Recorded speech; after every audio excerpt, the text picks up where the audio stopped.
welcome you guys to another episode of the Story Of Podcast. I'm your host, Kwam, and today we're going to learn the story of Colleen. Colleen, nice to meet you. You too. How are you today? I'm good. I'm nervous. Yeah. I'm good. Yeah. Nervous, like why? Just in general? Yeah, I'm a yapper, so I feel like good, I can get distracted. We can go in circles, so I'm a little nervous I might yap too much. No, I feel like there's no such thing as a podcast. Plus, like, yappers are better than quiet people because then it's just like pulling questions and answers out of them. Yeah, no, I'm a yapper. And it's good because now I have like segments to my podcast. I didn't always, so that kind of helps us stay moving along. Yes. Yeah, I was looking at them this morning. I was like, okay, yeah, this helps me prepare a little bit. Yeah, we got this.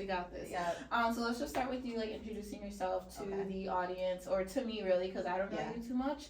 And yeah, like what do you do? Okay. Where are you from? And like a fun fact about you. Okay. Well, my name's Colleen. I'm from Hartford. Well, I've been like in between Hartford and Bloomfield. Most of my life I've lived in Hartford. I do real estate. I'm a real estate agent. So if you're looking to purchase and sell, please call me. Fun fact. Oh boy.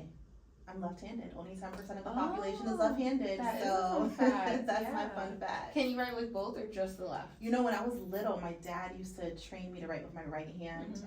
I'm Guyanese, and West Indian communities, sometimes they feel like it's the bad hand, it's the wrong hand. So he started teaching me how to write with my right hand, and I was like, I'm not doing this. But I can write somewhat legibly with my right hand. That's so cool. But mostly my left. Yeah. Okay, awesome. Yeah.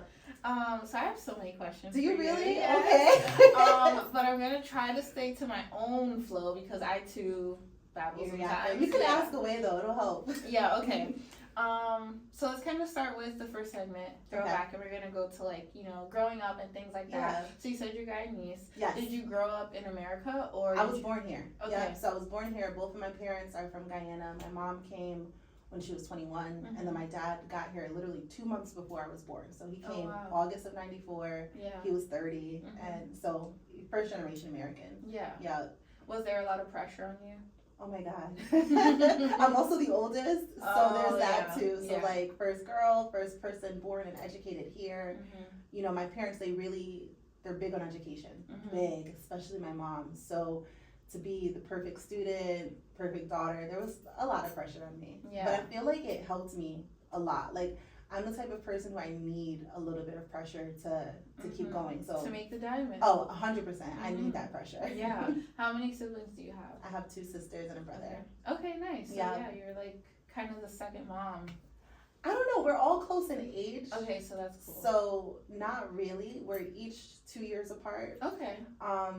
But yeah, I don't see myself as a second mom. I don't. Well, that's good because I feel like growing up for me and like a lot of my friends who are like the oldest sister, we all kind of like had that experience, which kind of sucks. Does it really? What's the gap between you and your siblings? So I'm 28, 27, 6. Like 3 years. Okay. 3 years. Yep. So there's 2 of them that are 3 years younger, and then the other 2 are like 7 years younger. Oh wow. So maybe that's why. Yeah, the gap is bigger for sure. Yeah, that's probably exactly why. Also, I feel like, I don't know, my sisters we're close. We always just felt like best friends. Yeah. To me. I don't know if they'll say that, but I thought we were best friends. That would be awkward. Right. They're like, actually, we kind of hate you. That's so funny. But yeah, so that's cool. Yeah. So where did you go to school? Is there a separate school from like doing real estate in like college? Yes. Okay. So for college I started at St. Joe's and then I transferred over to CCSU, graduated from there. I was originally going to teach. Like I'm a Me too. Really? Yeah. That's so cool. What did you want to teach? Elementary. I wanted to do high school. Oh, okay. I was like, I can't with elementary kids. See, but I wanted to do high school kids. English. I don't know, their needs. They're so needy. Yeah. So needy. And like you said, I'm not a mom. That's not my vibe. See, I see the difference because like with my younger siblings, I used to like kind of make them like play school with me. So like since I was older, I would teach them what I'm learning in school and be like, okay, like my sister was always in detention. My other younger sister, she was the best like student. So that's precious. Now I was like, y'all are on your own. Figure it out. Yeah, I'm definitely a secondary education kind of person. Yeah. But yeah, I wanted to teach. That did not manifest. I'm not a very good test taker, and so to do teaching education, you have to take the praxis test. Yeah. and I kept on missing on that stupid math. Like, I remember the first time I took it, I missed by 1 point. Oh my gosh. Then I went again, missed by 5s, and I lost motivation. I was just like, you know what, let's pivot. Yeah. So I was like, I want to work in a school. Maybe I don't have to be a teacher.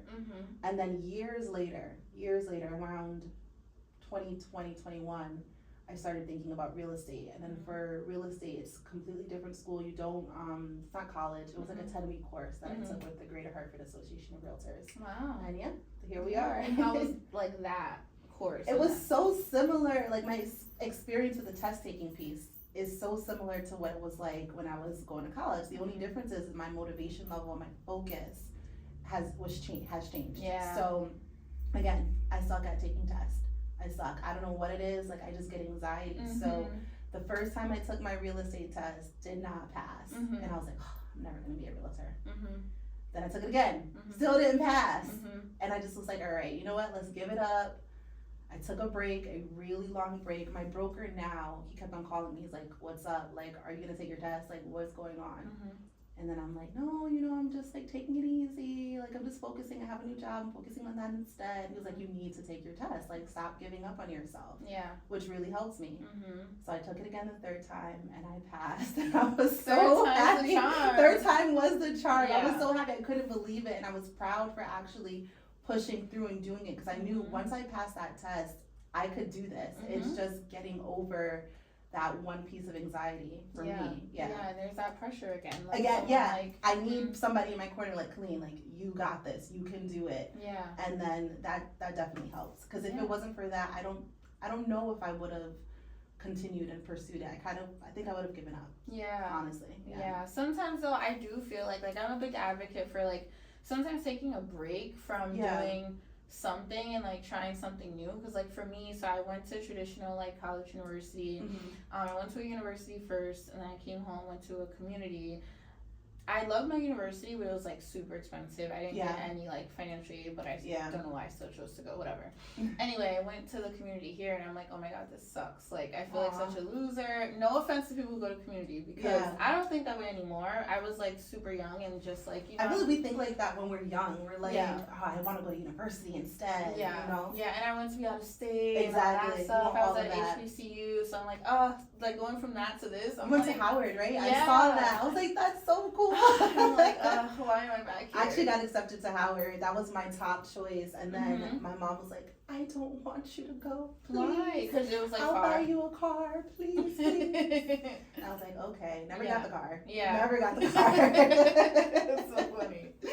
But yeah, so when I came back here, I just felt like it was just not aligning with like what I wanted to do. Like, so then I kind of just gave up on college for a bit, and then I finally went to like aesthetic school, and I completed that. I got 2 licenses, so I'm like, okay, this is like kind of made for me, and I probably would have never chosen it if I didn't fail at the former thing, exactly. You know? And I feel the same way about education. Like, I still do love teaching. I love kids, but I can't imagine myself as a classroom teacher. I could not. And it's interesting, like, I was so like, I'm going to be a teacher, I'm going to be the best teacher. I was rocking it in all my classes, dean's list, everything, just to come back and be like, actually, no, that's not for me. Yeah. You grow so much as a person, especially in your 20s, you grow so much. I personally think it's insane that it's like normalized and kind of like forced for kids to go to school and like decide their entire life career at 18 years old. Like, how am I supposed to know what I want to do forever now? The part that's insane to me is the amount of money they want you to pay. That too. For these degrees that we probably just won't end up using.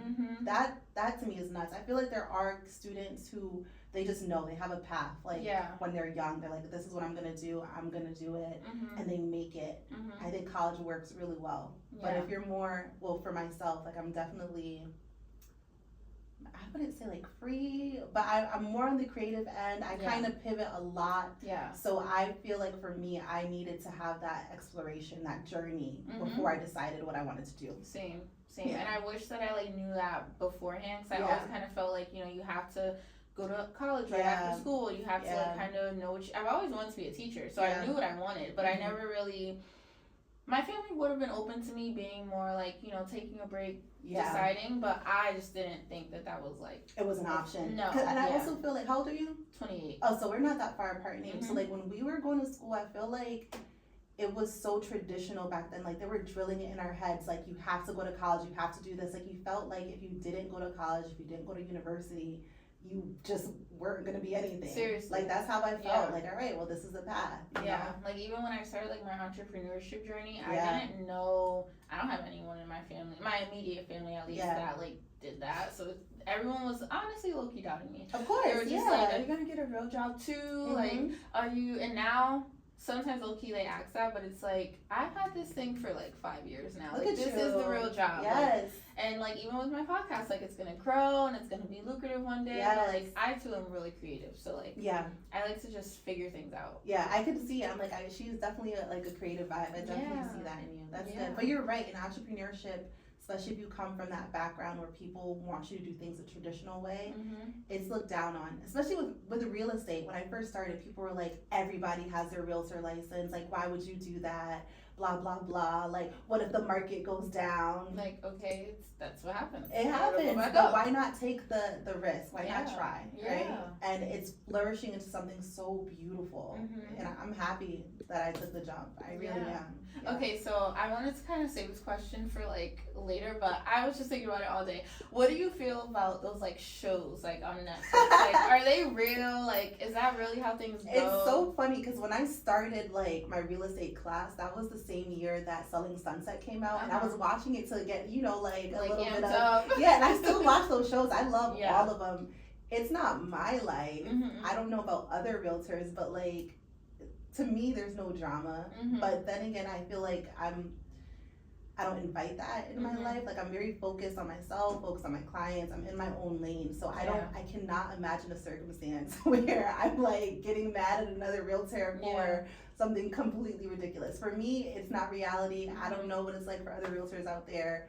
But no, it's not my life. But I do like watching those shows. They're so good. But those girls, I'm like, I've never seen them on an inspection. Like, do they actually work? Yeah, right. And I'll save that for later. I want to get into the details of like how doing what you do goes. Like how like, cause I was like talking with Kyra throughout her process, and like she was telling me like little things here and there, and it's just all things I never knew. Really? Wow, like, Oh, that's so cool. It's so cool. I love Kyra, first of all. Let's shout out to Kyra. Shout out to Kyra. Okay, so let's get a little more back into like you and your life. Okay. So after you finished college and everything like that, or after really you finished your real estate course, what was like the first thing you did with your new? So literally the next day, I called the person who's my broker now, and I was like, pass the test. And he was like, great, come in. Oh no, he was like, I don't want to assume that you want to come to me, but you know, the door's always open. I was like, duh, I'm coming. Like, you've been hitting me up, trying to make sure that I get my license. It's a no-brainer. Like, I need somebody that is supportive. So I came in probably a day after. I was working, and a woman that I work with, she said my stepdaughter's looking for a house, and she became my client. Literally, we found her a lender to work with. So whenever you're purchasing a house, you have to find someone that's going to give you the mortgage. So we worked with the lender. We got her pre-approved. Her budget wasn't the highest, but she was determined to find a house. And I was like, we're going to make it happen. It doesn't matter what your budget is. We're going to make it happen. So we ended up finding a house. I met her in July. We found the house in November. So a few months, probably like 5 or 6 months. And that was that. Yeah. Is that considered a fast turnaround, or is that typical? So we found the house in November. That thing didn't close till March. That was extended for a lot of different reasons. And the home had tenants in it. The tenants didn't want to move out. It was a lot for my first transaction. It was a lot. And my broker was like, you know what? This is gonna make you a great realtor because you're already going through a lot of difficult situations. Anything after this will be easy. But typically a closing takes 30 days for a property to close. Typically, sometimes faster if you purchase with cash. You know, you can do that in 2 weeks, but on average 30 days. Yeah. Do people typically purchase with cash?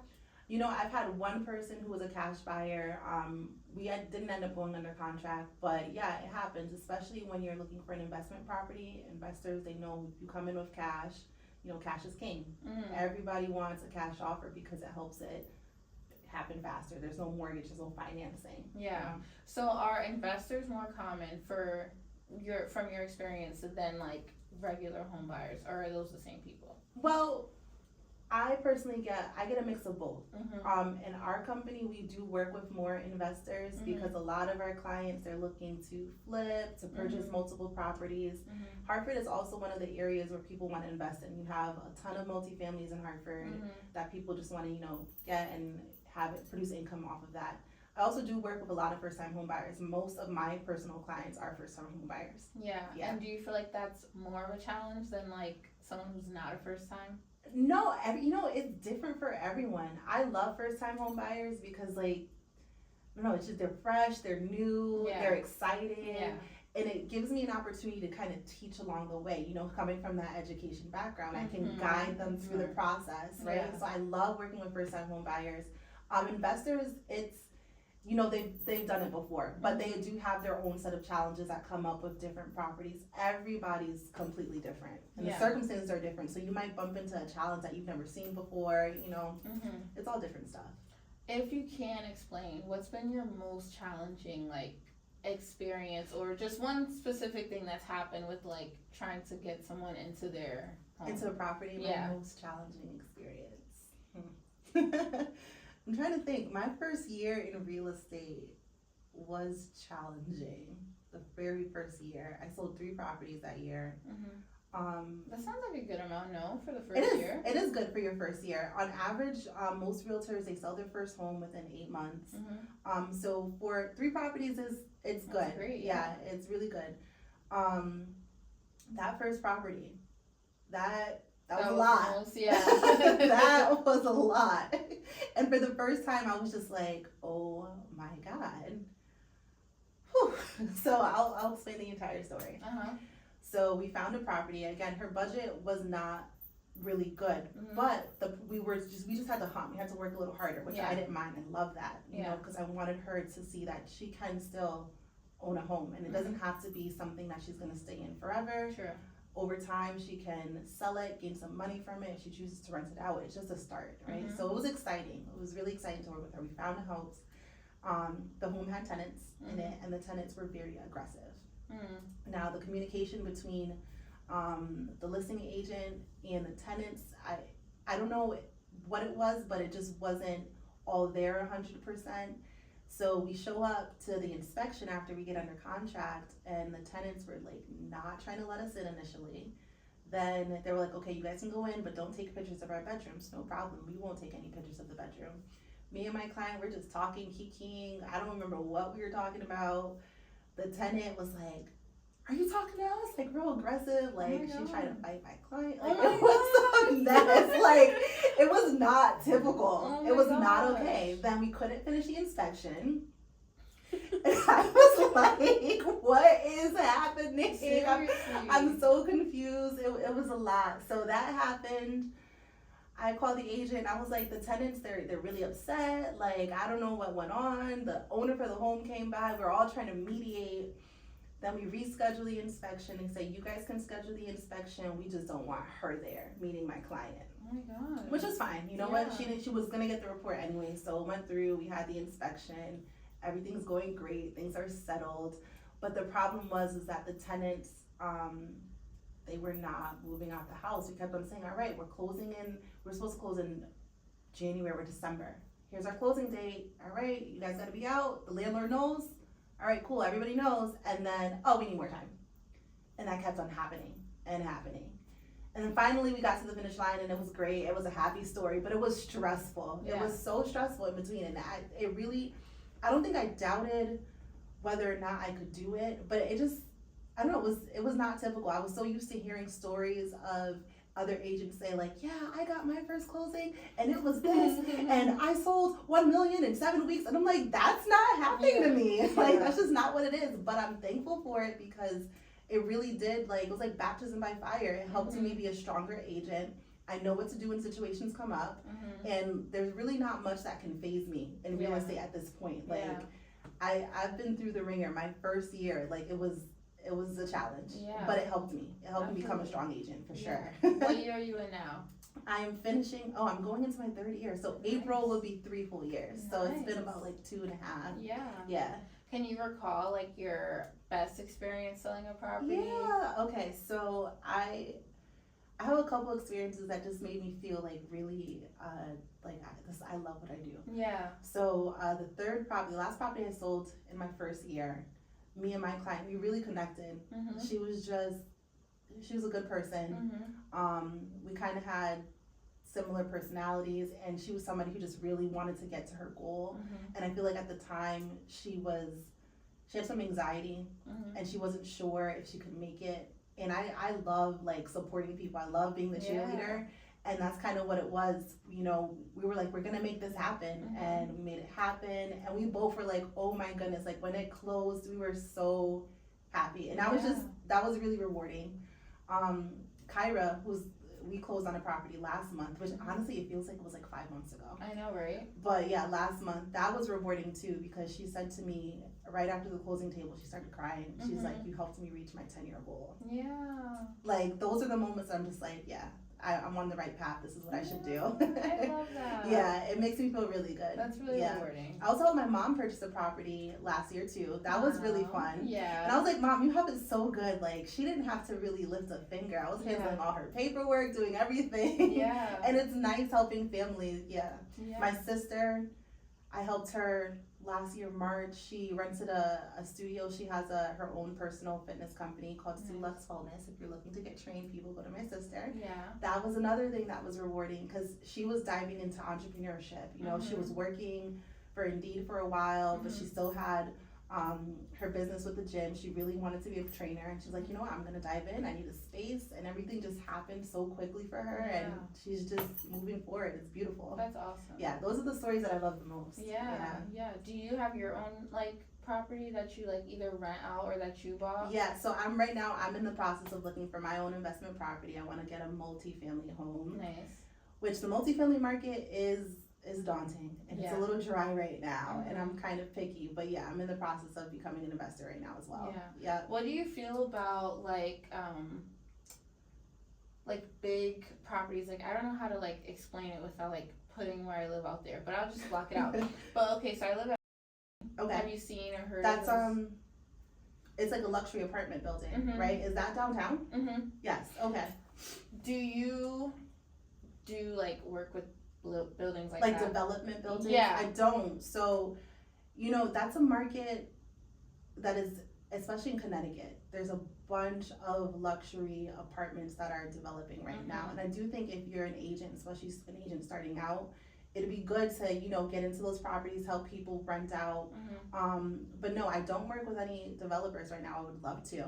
But I would like to do it not so much on the renting end. It's when they actually start to develop. Like I want to be part of the process and do that part of it, you know? Yeah, like when it's like actually when it's building up. Yeah. Exactly. Like I don't want to do renting right now. Yeah.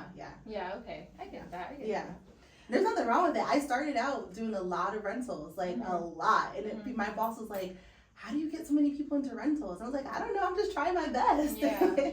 But right now, I definitely want to focus more on my home buyers and people who are looking to sell. That's where I'm pivoting my business to.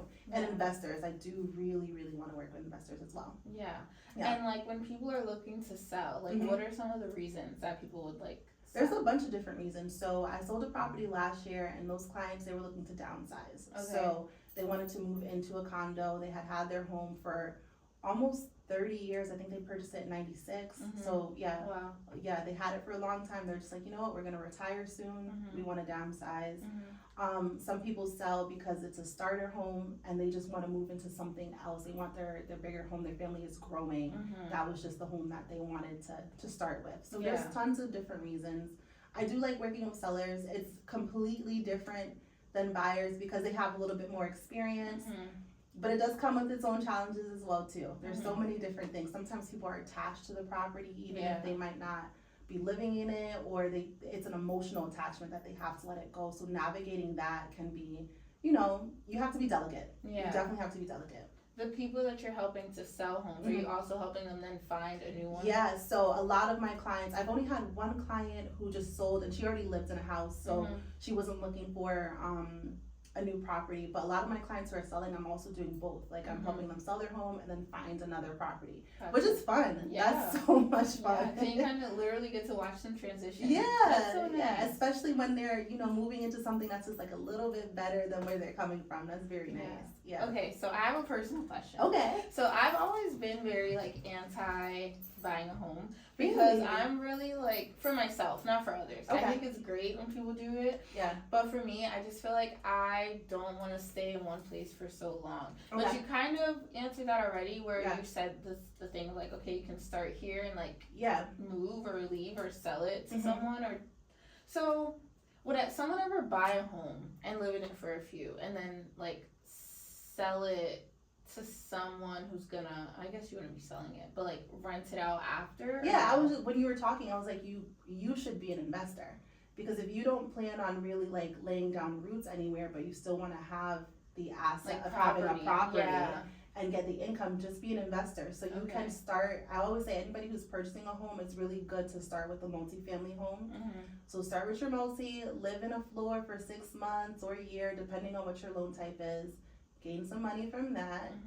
Then when you're ready to pivot, now rent out the entire floor or the entire apartment building, right? So you can gain some money from that, and you're still building equity in a property. When you're ready to sell it, you have so much money that you can get. I think real estate is the easiest way and the fastest way to gain wealth. It really is. People say it all the time, but it truly is, because you have this asset that you can now sell or you can generate income from, and you will have money that you probably wouldn't have been able to touch if you're working your 9 to 5 or whatever it is that you do. You're not gonna just come into $100,000 like that. You're just not. You're not. But if you have property, you can leverage it in a way that you can have that money, you know? I love that. Yeah, because I've always been like, I don't know, I just don't like long-term things. Like, I've never really understood. You got commitment issues?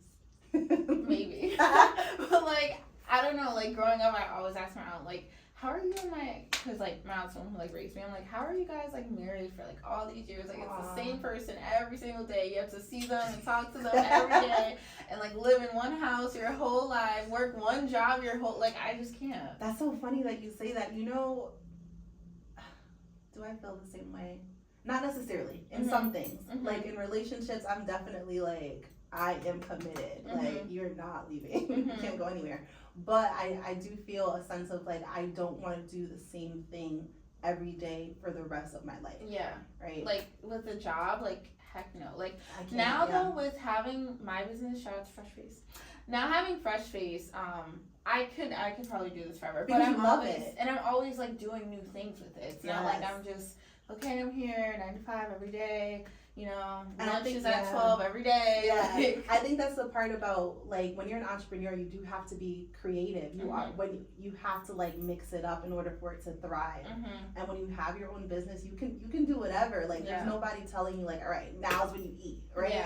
Like, now's when you do this. You can, you know, make it grow, flourish into whatever you want it to be. Same thing with real estate. Like, you really are. You're an independent contractor. You're in charge of your own business, and you just create it to be whatever you want. I love that. I am happy you explained the whole like being an investor versus home buyer, et cetera, because I've always been like afraid to ever want to have a property, because it's like, I don't want to be here forever. And you don't have to.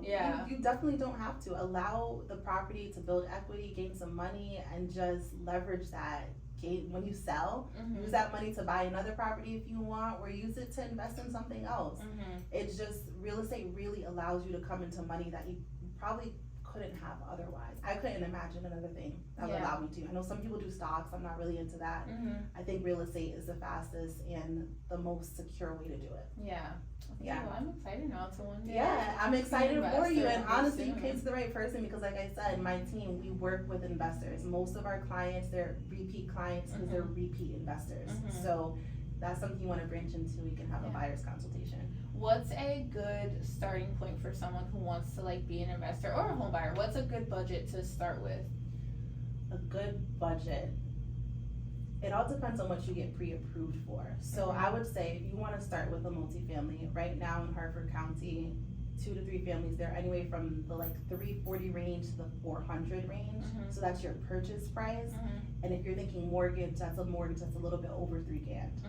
But because it's a multi, you have the what's the word that I'm looking for? You have the advantage because you can allow 2 of your floors to pay for your mortgage, and then you have a little bit remaining, 700, 1,000, right? So 3,000 sounds huge, but it's really not when it's a multifamily because most of your floors are paying for the mortgage of your property. Yeah. That's why I always say start with the multi, because a single family home right now in our area, mortgages are looking like 2.5 to like 3,000 flat for a nice property, and that's a lot to tackle for a first-time home buyer, especially if you're single and you have a certain budget in your income.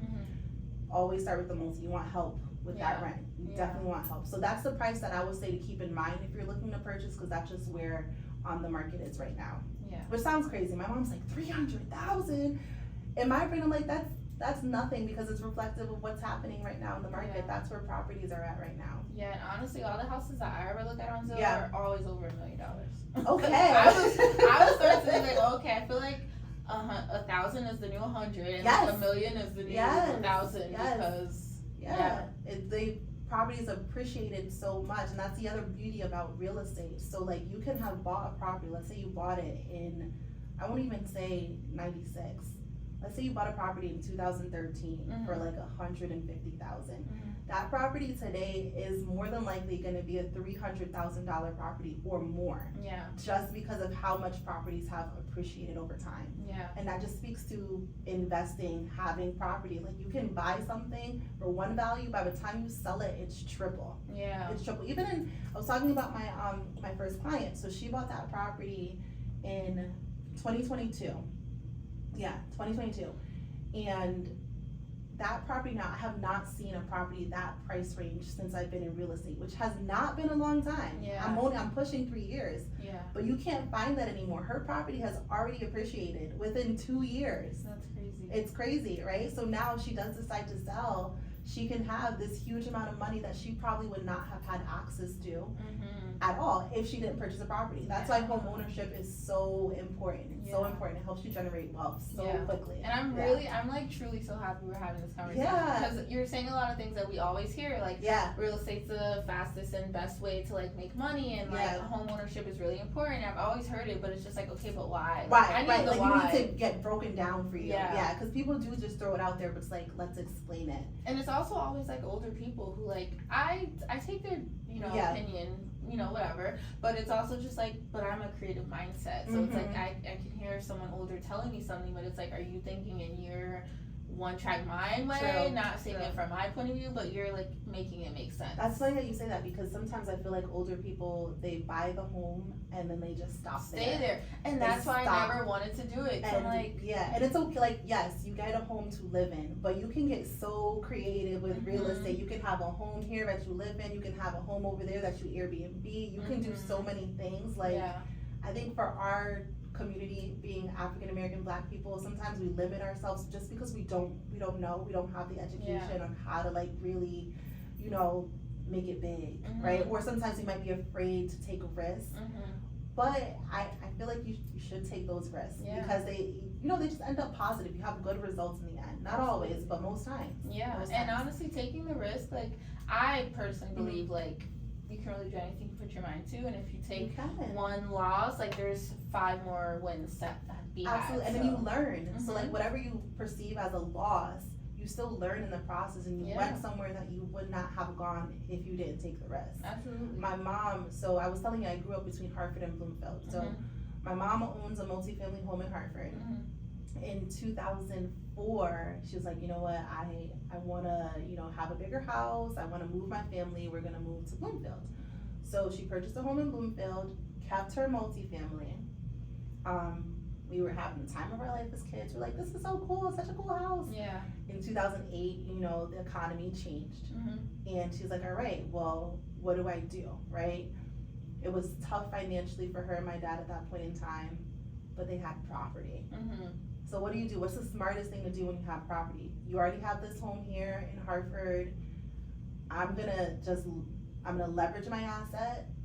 I'm gonna sell it, get as much money as I can for it, and we're gonna move back to the home that we have. That's something that you have, that's what real estate provides. Honestly, it provides that level of security, because it could have easily went like, all right, we only have one property. It's really hard. We're going to lose the house. Should we foreclose? It could have been that way. But she decided, you know, we're going to keep this asset. We're going to fall back on this, and then we're going to leverage and sell. Yeah. So smart. So smart. Very. Yep. So everybody should do it. It's a security blanket. Yeah. It really is. What kind of sparked your interest in being in real estate? Yeah. It's so funny because real estate has been in my life all along, but I didn't know it. Yeah. At all. Like hearing that story, my mom, like, right? It's kind of like inspiration. Yeah. But it didn't click to me until later when I decided, okay, I'll just be a realtor. And I thought it was random, but it wasn't random looking back. At the time, I had a challenge in my life, really dark time. I'm like, okay, I need to figure out something. I need something to do. It was during the pandemic. I need something to put my mind to, make a little money. And then I was just like, oh, maybe I'll just do real estate. Started looking up a whole bunch of YouTube videos on what real estate was like, and that's how I decided. But when I look back, real estate has always been a part of my life. My mom has owned properties.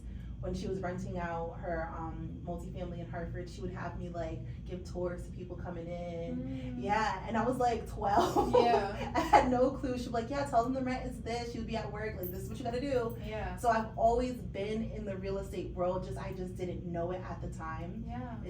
It's always been a part of my life, always. Yeah, and it's cool to see it manifest into like a career. I would have never thought that I would become a real estate agent. It was never a thought. It really wasn't. I don't have any agents in my immediate family. Yeah. It's really just, my immediate family is just me. I do have a cousin who just got her license as well, but yeah, it's just me. See, I always believe everything happens for a reason. Everything in your life, I feel like everything, and low-key everyone is connected. Yeah. And I just love like situations like that where it's like, oh wow, like this happened at this age in this stage of my life because this was meant to happen. Like even your dark time that you were going through, like that kind of like gave you like a. If that didn't happen, I wouldn't have become an agent. Exactly. I would not have, like, this person that I am now would not have ever developed if I didn't have that situation. And in a way, it sucked. It was so painful. It was probably the worst experience I've ever had. But I'm thankful for it because it got me here. Yeah. I'm so thankful for it. Yeah. I feel the same with like leaving my university and stuff. Yeah. Like, it definitely sucked and like, you know, all the things, but it kind of like helped me to pivot into like this. And even into like coming back and like meeting my ex-boyfriend, who he's the one who kind of gave me the idea to get into aesthetics, and like he had a business, so it helped me to be like, oh, I want to start a business. Like it all just everything connects. Right? Do you believe in the invisible string theory? You ever heard that? No, tell me. Okay, so like basically everything connects you to get to a certain point. So there's an invisible string in our life, like threads of little things that happen over and over time. We can't see it, and then it gets you to a certain point. It's just like, oh wow, everything makes sense. And you look back and it's like, here we are. It's mostly for like connections with people, but I feel like it happens in real life too. Literally, you, Kyra, like having you, because I tried to tell Kyra to like work with one of my friends because he, I don't know, it's kind of sort of starting out, whatever. He might be like, no, he might see this and be like, I'm not just starting out, but whatever. Nonetheless, I was telling her like, oh, like you should work with my friend. She's like, well, I kind of already low-key started with this other girl, so I'm just gonna go through with her and like see where that goes. Yeah. And like her working with you, and then me seeing like your posts and like me following you and like you being here and like now me wanting to like be an investor. And, like, oh my gosh, this is so amazing. It all makes sense. You know what, Kyra, it was so funny. So we were both part of the Harvard Youth Scholars back in 2007. She's a year younger than me. So I started 2007. She was a second cohort of kids. So that's how we know each other. That's our connection. But we didn't know each other super well because she was younger. And she was saying to me, she was like, you know, I want to work with you because like I just remember when we were in Stepping Stone, like you were always so nice and so wholesome, and I see your videos and it's the same way. And I was like, really? But it's so cool. Everything connects. I love back to it. Yeah. I love life. Me too. An amazing thing. It is. It's beautiful. It's really beautiful. Okay, so let's get into the next segment. Okay. You told me so many great stories, but I know that there's so many more. Okay. So the segment is the story of when ... So tell me like any story, preferably probably not, unless it's really good, but not real estate related. Okay. Just so we can like learn more. Oh man, real estate's my whole life. I know. All right, so a story. And you know, I was thinking about this. I was like, what do I talk about? I don't know. There's probably so many that you don't even think of, like, is like Yeah, like breaking moments. Man. We can talk about the story of when you decided to pivot from, well, I feel like from education to real estate, I feel like that was kind of not forced. Because it wasn't beyond like not passing the test. Well, once I decided that I couldn't pass that test, I was like, whatever, we'll just move on to something else, whatever life brings at me. But like the gap is so long, because I graduated school, like I think 2016, 2018, and then I became a realtor in 2022. So that's like, there's so much that happened in between that time. So much that happened.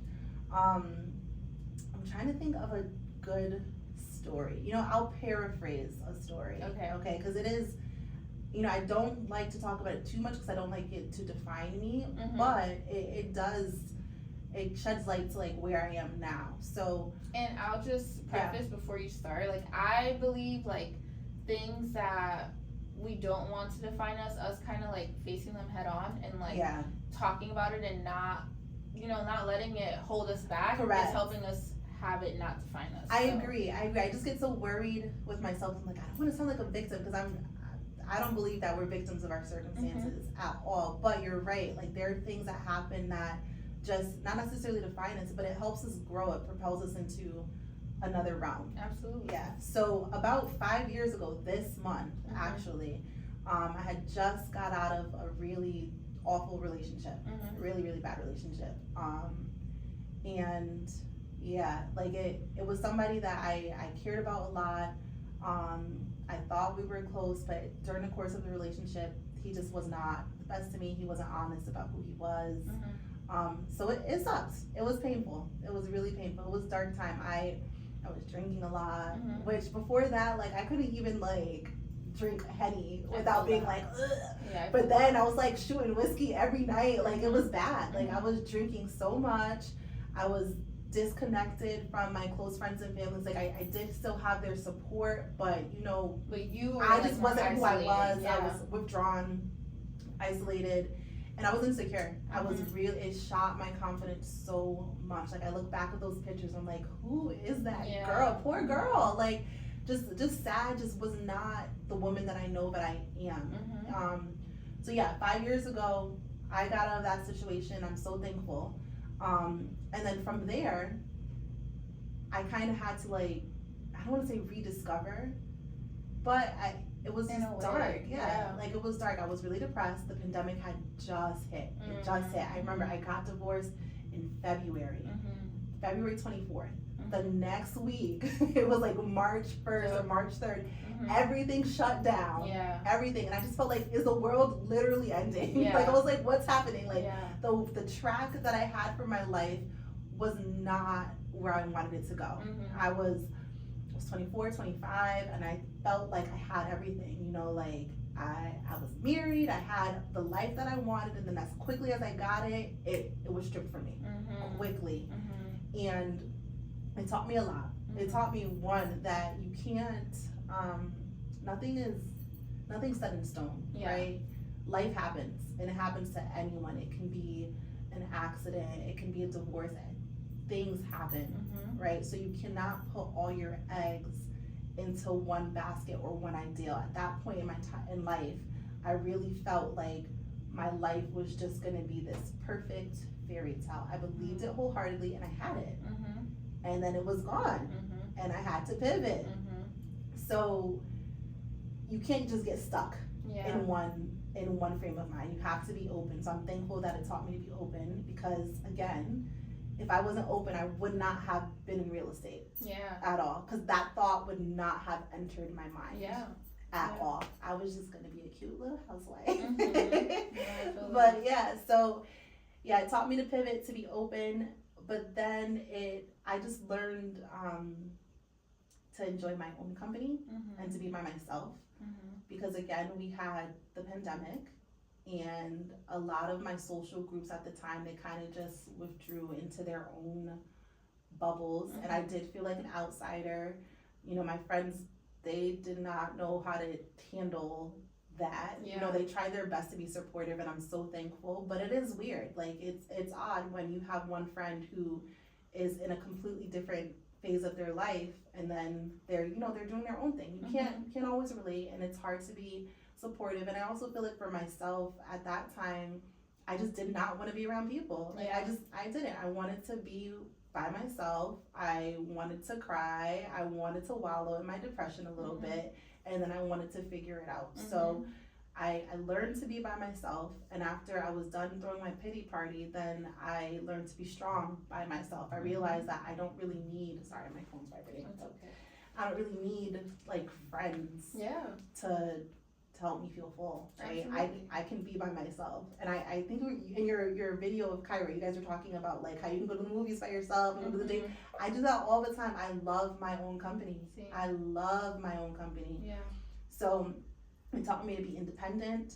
And then the confidence, right? Nothing phases me, and I mean that wholeheartedly. To like conclude on your revolutionary moment, what would be like your advice to someone who is kind of like going through something like that, whether it's like a divorce, a loss, a major change in life, anything like that? Yeah, so if you're going through something negative or just hard, I would say realize that your current situation is not your always, right? You don't have to be stuck in the situation that you're in. And again, like if you face your worst fears already, they already happened. You can rebuild and you can start over, and you'll be surprised. Your new life or whatever you rebuild can be so much more beautiful than what you lost. Absolutely. So much more beautiful. So just be open to that, and also give yourself a deadline. I was listening to a podcast the other day, and it said give yourself a deadline to grieve. Grieving is so important. Do not like try to bottle your feelings up and act like you're okay. I got in the habit of that, and it just prolonged the process. Yeah. So talk about it, do whatever you need to do, journal, therapy, whatever it is that you need to do to feel good, grieve, but give yourself a deadline. You're not a victim. Like, do not just stay stuck in that, woe is me, life sucks. Like, it doesn't. Life is beautiful. The situation sucks, the moment sucks, but you can overcome it. Give yourself whatever you need. 24 hours, a year, 3 weeks. But when you're done, you're done. Stop feeling sorry for yourself. That doesn't help anybody. I love that. Or yourself. It does not help yourself. It feels worse. Like, the more you cry and like stress over something that is no longer serving you or no longer there, it gets old, you know? Like, you don't feel good. Especially something that's not going to change. Right. Like, I feel like, okay, if this is the situation at hand, like, what are you going to do with it? You know? Exactly. Like, some things, like you said, like, it just changes everything, and like you can't reverse it, like you can't even go back in time. So it's like just be in this moment, or even like kind of look forward to things and like figure out how to make it enjoyable still. Exactly, because there is still so much beauty to find in life. Life is beautiful, and those moments are painful no matter what it is, but you can move forward, you can rebuild. You don't have to stay stuck in the sorrow. You don't. I love that. Okay, let's play like a quick game of this or that. Okay. They're gonna be very, very random things. Okay. Because I just think of random things. This is like on the top of my head, no idea why, but when it comes to vacations, would you rather something adventurous or like relaxing? Relaxing. Yeah, for sure. I am not the girl that's like, let's go on a hike, let's do all this. I mean, sometimes, but I need to chill on my vacation. Yeah, I feel that. Would you rather a vacation that's like hot climate or like cool or cold climate? Hot. Yeah. Yeah. I would always say that too. Yeah. But to my surprise, there are some people who actually want to go on vacations to like Antarctica and stuff. Oh no. I went to Colorado last year, and that was cool, but like... Is it cold there? Yeah. Oh, really? There's like ski slopes and everything, and the altitude is so high. Like it's so hard to breathe there. But yeah, it was cold. We went in February and to go skiing, and I had fun. But no, I would not. Like, why would I spend money to go be cold? Right, and I don't like this cold. Like here, I'm miserable, and my body just does not like it. Like my eyes start watering, nose starts running. Like it's not cute. It's not it. I don't know why my parents decided to move from Guyana to Connecticut. Like, that makes no sense. I always think that when, like, people have parents from, like, the Caribbean or somewhere, it's like, why did you come here? Why? Of all the places in America. Like, we could have went in Miami. Like, come on. Anywhere. So, okay. We're on the same page with that. Spicy food or, like, not spicy food? I like spicy. Yeah. Do you like spicy or like seasoned? I like seasoned. I also like spicy. Yeah, I like them both. Okay, fair. Do you like seafood? You know, I'm hit or miss with seafood. Like sometimes shrimp disgusts me. Sometimes I'm like, ew. Yeah. And I can't, lobsters, like I started eating lobster again probably a few years ago because this is a dumb story, but my mom, she was trying to teach me how to cook when I was young. And you know how at Stop and Shop you can buy the lobster live. So she was like, all right, Colleen, we're going to put the lobster in the pot. And I was like, Mommy, I can't do it. It's alive. Like, I can't. She was like, girl, put the thing in the pot. Stop being stupid. And I was like, all right. And I put it in the pot. I could have swore I heard the lobster scream. And then I stopped eating lobsters. Yeah, I stopped eating it for years. Yeah. Years. Even now, I'm just like, ugh. Yeah. I felt traumatized. Yeah, I mean, besides the trauma, I just don't like certain textures. So also true, it has a weird texture depending on how it's cooked. Though I feel like not everybody can cook it well. Yeah. Okay, fair. Are you more of a juice, like a cold pressed juice person or smoothie person? Neither. Neither. Really? Have you ever had? I've had cold pressed juice. I would prefer the juice over the smoothie. Yeah. Okay. But on my regular day to day, I'm not drinking juices. I probably should. Yeah. But I'm not. Are you like a coffee or tea person? I'm a coffee girl. I love tea also, but I love coffee. Yeah, I have coffee like every single day. Yeah, I haven't had it this morning. I almost texted you. I'm like, I wonder if she wants coffee. But I'm trying to pivot from, like, I've been doing clove tea every morning. So I just get some cloves and some hot water, maybe throw some turmeric in there, and I just drink that every morning for the last couple of days. Option. Yeah, but I love coffee. Yeah, me too. Loves coffee. Yeah. Do you ever want kids? I do want kids. Yeah. Yeah, I want a really big family. Really? Yeah, I come from a big family. I think I can do like 4. But they have to also like want kids. So, because I have a ton of cousins, like cousins that I don't even know, and I want to keep that going. Like I want a long lineage, really long. So yeah, my kids definitely have to have kids. Not an option. Yeah, I'm having kids. They're also having kids. Yeah, like this is your destiny. Right, like we're preserving. Do whatever else in life, but have make sure you have these kids. Oh yeah, 100%. Yeah, we're not dying out. So that answers one of my next questions, like large family or small family. Big family. Big for sure. Okay. My ex, he had like the tiniest family. Like there was literally one table for his family at our wedding, which we had to fill with friends. And like that, I can't understand. My family took over like 10+ tables because I have such a big family. Yeah. Okay. Are you a holidays person? Like, do you like to celebrate holidays? Okay. Fun fact about me. So I'm one of Jehovah's Witnesses. So I've never celebrated holidays growing up. Wow. Never. But it's funny because I'm such a like, I'm like a cheerful, glad tidings kind of person. Yeah. So like I find any reason to celebrate anything. Yeah, same. So I'll celebrate like if you just got like a new shirt, like I'm throwing a party. Because like I just didn't have it growing up. Yeah. So like I just find ways to celebrate every little thing. It's so kind do of you annoying. Still not celebrate holidays? Yeah, I still don't celebrate holidays. Okay. Yeah. But I create my own holidays. Yeah, is Valentine's Day considered a holiday too? It is, and so honestly, I don't celebrate, but I love love. Yeah, I love love so much. I'm just like, I want chocolate today. Yeah. Okay. Yeah. That's cool. It's different. It is a different life experience from a lot of people. Yeah, I feel like I've met a few people who like also don't celebrate. Yeah. I don't know how I feel about that. I feel like if I didn't celebrate it like for the holiday, like the rest of the world, then I would do it like the next day just because I want to do stuff. Right. So that's definitely me. I'm like, all right, so I'm not having Thanksgiving, but I definitely am going to have some friends over in a couple days. Yeah, I love that. You know, but I just like to celebrate. So same. I'll find anything. Yeah. Anything. At least you're so like joyous because like I think people who are just like it's really more so birthdays who don't celebrate their birthday. Yeah. It's just like I don't care if you're down in the dumps. It's like someone just died. You should celebrate yourself. I do agree with that. I do feel like it's important to celebrate yourself, and that's something that like I've had to like learn over time because I'm just so very, not that I'm anti-self, but I did struggle with like self-esteem for many years and confidence. So like celebrating my own little wins. Like, that's just something that I just never did. But now I'm like, oh yeah, we're celebrating this because you knew exactly what you had to do and how hard it was for you to get there. So we are going to celebrate you. Yeah. You are. Yeah. Even if it's not on my birthday, you just find moments to just celebrate the things that you've done. Absolutely. Even just making time for yourself. Like, I am all about the self-care. As much self-care as I give to others and put out into the world, I'm all about massages, nails, hair, now lashes, like everything. Oh my God, girl. Anything and everything. So I'm not a lash girly. I'm trying. Your lashes look good today. Thank you. Yeah. I'm trying. But yeah, that's one of the things I'm trying to incorporate in my life too. Just self-care, making sure that you always keep yourself up. Because I believe you look good, you feel good. Absolutely. Right? If you can step out the house feeling confident, you're going to exude that out into the world. Absolutely. And the way you feel about yourself, people treat you. Yeah. So if you feel down about yourself, if you have self-doubt, if you just feel insecure, people around you are going to pick up on that, and they're going to treat you that way too. So self-care is so important. Yeah.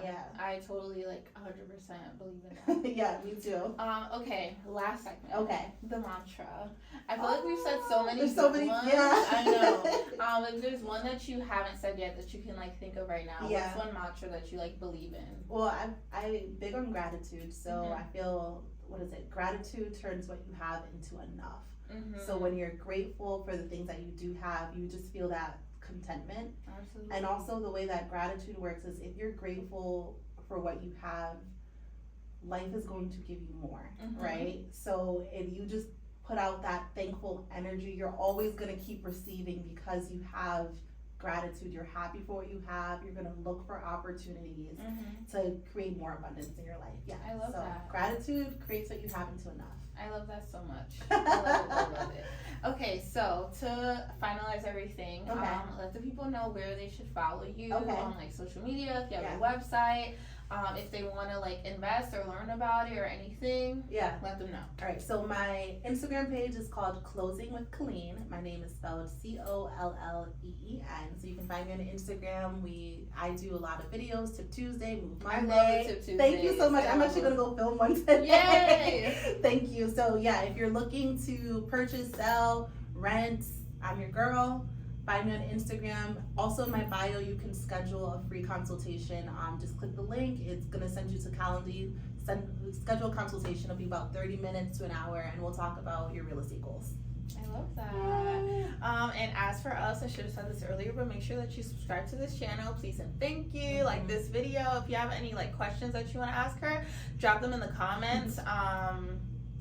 Did I say follow us on Instagram? TSO Pod is the Instagram. And if you want to be interviewed by me, if you're local, we're in Connecticut, DM me, let me know. And yeah, I think that's it. Yay. Until next week, you guys. Bye now. This was fun. Bye. This was fun.